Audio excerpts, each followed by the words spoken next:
Et c'est de cette rencontre forcée entre l'Afrique et l'Europe que sont nés tous ces rythmes que vous connaissez aujourd'hui et qu'on appelle le blues, le jazz, la funk, le reggae, la samba ou ce son cubain que vous entendez là.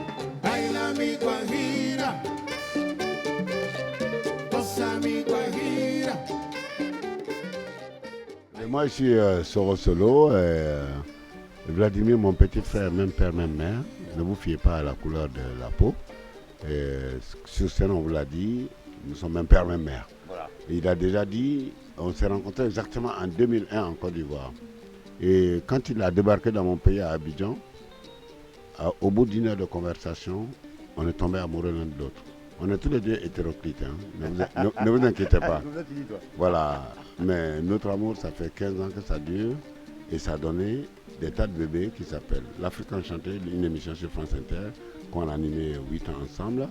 Et ça a donné le bal de l'Afrique enchantée, le reste, je le dirai en privé. Je suis allé à Kinshasa, j'ai trop souffert. Je suis allé à Libreville, j'ai trop souffert. Je suis allé à Bangui. La musique à danser, c'est toujours bon. Hein. Mais en fait, ce qui nous intéressait avec Solo, c'était vrai dans l'émission, et Solo continue à le faire avec son émission aujourd'hui, c'est que toutes ces musiques, si agréables, si dansantes, si emballantes soient-elles, en fait, elles ont plein de choses à nous raconter. Et la seule chose, c'est qu'il faut prendre le temps de comprendre leur contexte, l'époque qui les a enfantées, ce qu'elles racontent aussi dans les textes. Donc avec Solo, des fois, on traduit, ou justement, on raconte pourquoi cette musique-là, à l'époque, elle signifiait quelque chose.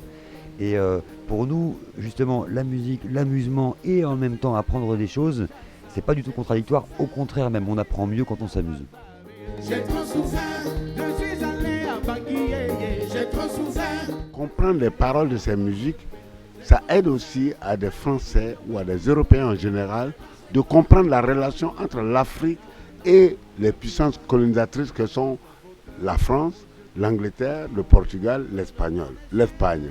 Et ça fait que la méconnaissance qu'ils ont de l'Afrique et parfois les avis condescendants qu'ils peuvent avoir vis-à-vis de l'Afrique, cette compréhension-là permet d'ajuster leur analyse ou leur image de l'Afrique. C'est donc pour ça que pour nous, c'est important dans le bal de l'Afrique enchantée et de s'amuser, d'avoir des moments de loisir, mais en même temps de pouvoir se poser les bonnes questions qui permettent de solliciter les bonnes réponses.